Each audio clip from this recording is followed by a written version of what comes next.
Cavalheiros, disse por fim, enquanto o grupo subia os degraus, fico feliz por haver eliminado suas suspeitas. Desejo a todos saúde e um pouco mais de cortesia. A propósito, senhores, esta é uma casa muito bem construída. No afã de dizer alguma coisa com naturalidade, eu mal sabia o que estava dizendo. Devo dizer, uma casa de construção excelente. Essas paredes, vocês já estão indo, senhores. Essas paredes são bem sólidas. E então, no frenesi de minha bravata, dei uma batida forte com a bengala que segurava nas mãos naquela parede de alvenaria atrás da qual estava o cadáver da mulher do meu coração. Mas que Deus me proteja e me livre das garras do demônio. O eco da minha batida nem tinha acabado de soar quando uma voz respondeu de dentro da parede, um gemido de início abafado e entrecortado, como o soluçar de uma criança, que depois foi crescendo rapidamente e se transformou em um grito agudo e contínuo, completamente inumano. Um uivo, um guincho de lamentação, metade de horror e metade de triunfo, como se estivesse vindo do inferno, de um esforço conjunto das gargantas dos condenados em sua agonia e dos demônios que se deleitam na danação.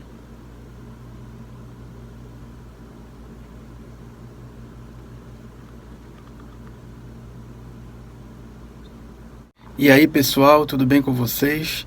Estamos aqui para mais uma aula e a gente já passeou pelo Brasil com a literatura de Machado de Assis, com a prosa de Machado de Assis. Vocês reparem que nessas primeiras aulas eu tenho trabalhado principalmente prosa, porque a poesia vem, em breve virá, e quando vir nós vamos trabalhar somente poetas. Um dia um poeta, no outro dia outro poeta, até o curso terminar, né? Sempre procurando inserir um pouco de discussão teórica dentro da aula.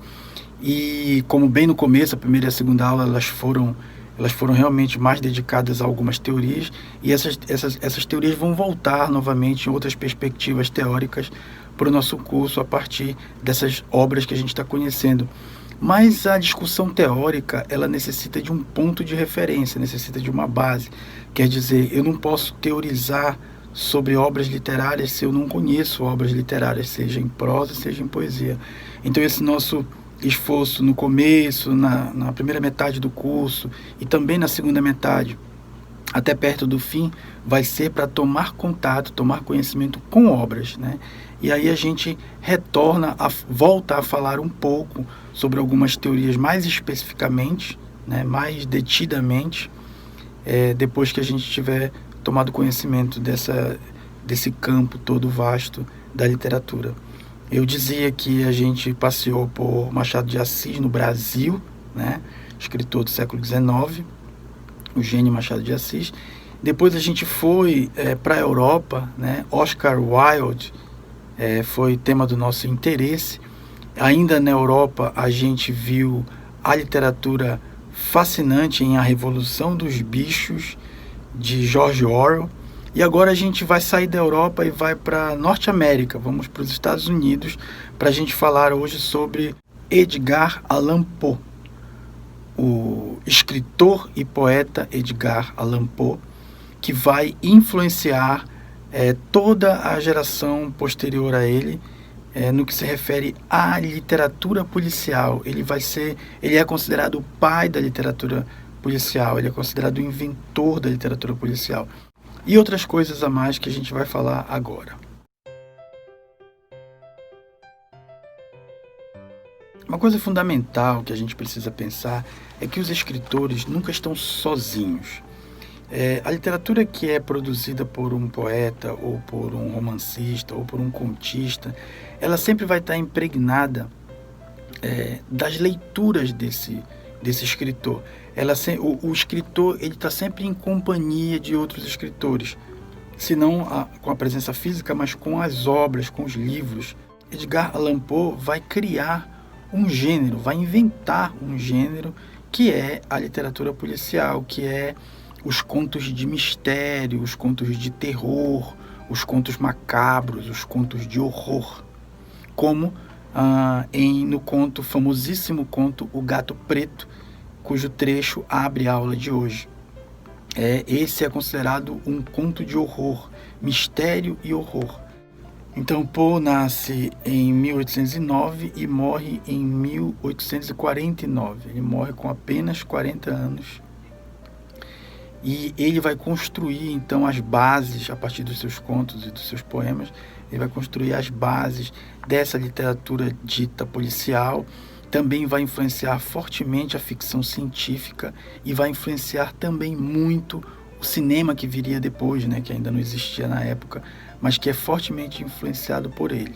Alguns grandes artistas, seja do cinema ou da literatura, comentam a forte influência que Edgar Allan Poe teve sobre eles. Por exemplo, Arthur Conan Doyle, que é o inventor, o criador de Sherlock Holmes, que é o detetive mais famoso da literatura, vai dizer que antes de Edgar Allan Poe não existia um detetive. Poe vai dar vida à ideia do detetive, à ideia da investigação, à ideia da literatura policial. Por outro lado, no cinema, Alfred Hitchcock vai dizer que foi por tanto gostar dos contos de Edgar Allan Poe que ele começou a fazer filmes de suspense, né? Alfred Hitchcock é famoso por seus filmes de suspense, assustadores e medonhos. Então a inspiração dele vem, o amor dele pelo tema, né, pela ideia, por essa ideia vem, a qual ele vai dedicar a vida inteira, vem da leitura de Edgar Allan Poe. Mas a influência não ficou apenas na literatura policial. Ele também influenciou a ficção científica.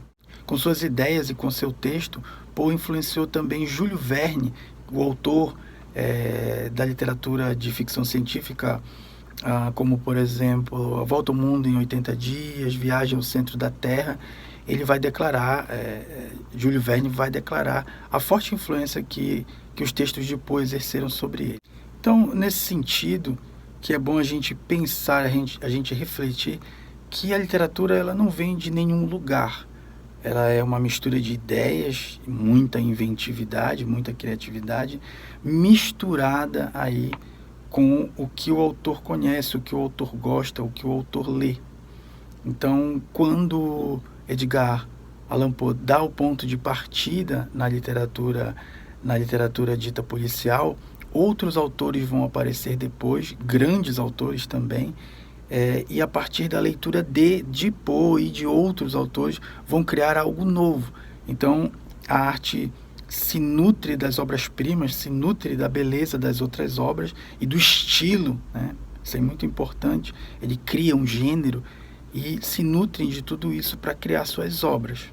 Poe também era crítico literário, um crítico ferrenho, e nesse contexto da crítica ele vai escrever um texto chamado A Fisiologia da Composição, no qual ele discute sobre como ele construiu um famoso poema dele intitulado O Corvo, um poema longo.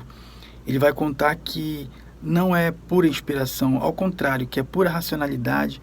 Ele vai contar como ele montou o poema, como ele planejou, inclusive o número de versos do poema, o tema do poema, como ele escreveu o poema de uma maneira que ele imaginava que esse poema faria muito sucesso e fez. Então ele diz que tudo isso foi pensado e planejado, foi para fazer sucesso, para fazer muito sucesso, que ele argumenta que escreveu o poema, e desde a escolha do tema, a medida, o tom sombrio do poema O Corvo, tudo foi planejado e tudo foi traçado com uma precisão matemática, segundo nos conta o próprio Edgar Allan Poe nesse texto, que é o tema da próxima aula, na qual a gente vai conhecer o poema O Corvo, de Poe, e também conhecer o texto Fisiologia da Composição, de Edgar Allan Poe, no conto O Gato Preto.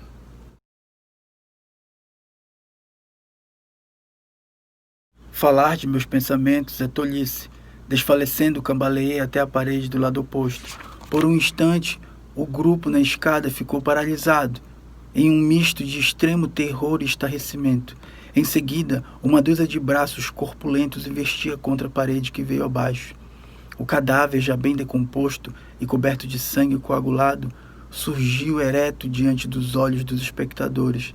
Sobre a cabeça, com a boca vermelha escancarada e o olho solitário de fogo, estava sentada a criatura hedionda cujos ardis tinham me seduzido ao assassinato e cuja voz delatora havia me condenado à forca. Eu tinha emparedado o monstro dentro da tumba.